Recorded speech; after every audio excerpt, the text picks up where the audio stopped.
kind of to piggyback a little bit on what Rich said, Buskerfest and a lot of what we do through the DID, it's not so much about a one-day event. It's more about creating a climate to think that you change the attitude a little bit. If downtown had been sort of on a declining slide in previous decades, and really now it's really starting to wake up, you're trying to convince people that on any given day, if you're just lacking for any real commitments, anything to do with yourself, and you're just looking for some place to go, something to do, we're just trying to change the mentality a little bit and make it possible to say, hey, we can just go downtown.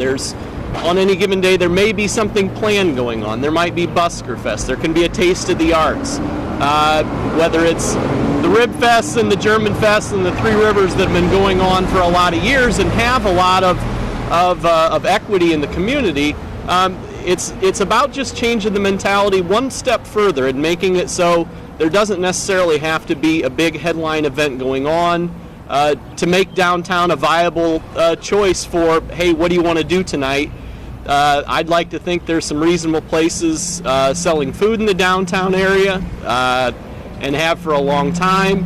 But on the retail level, it's very critical for success in retail business that there be a steady stream of people, not just coming downtown to work or coming downtown because they may have to go to the courthouse or something not of a leisurely nature, but getting people living downtown, getting people thinking that downtown is a destination just to go and hang around and do a little shopping, grab something to eat, see a show, walk through a park, visit any of the historical attractions that we have in this area, theaters, arts, and so on, that downtown really kind of has a lock on. And that's really a lot of what we're trying to do. Again, it's not so much picking a day and saying we need to find something to do for this.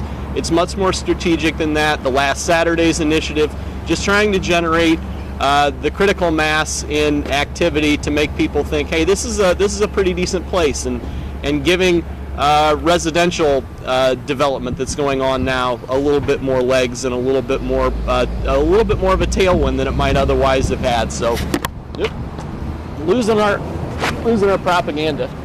But from the perspective of why go through some of this is a little bit more what it's about. It's about just kind of changing the game a little bit. It's not about we need to find something to do on this Saturday in June, July, or August. But Tenna will take us through the particulars and the good folks that help put this thing on. Because as Rich said, this isn't exactly cheap, and it does require some help for some corporate sponsors and everything else. And Tenna's the one that gets all that done and does a very nice job of it.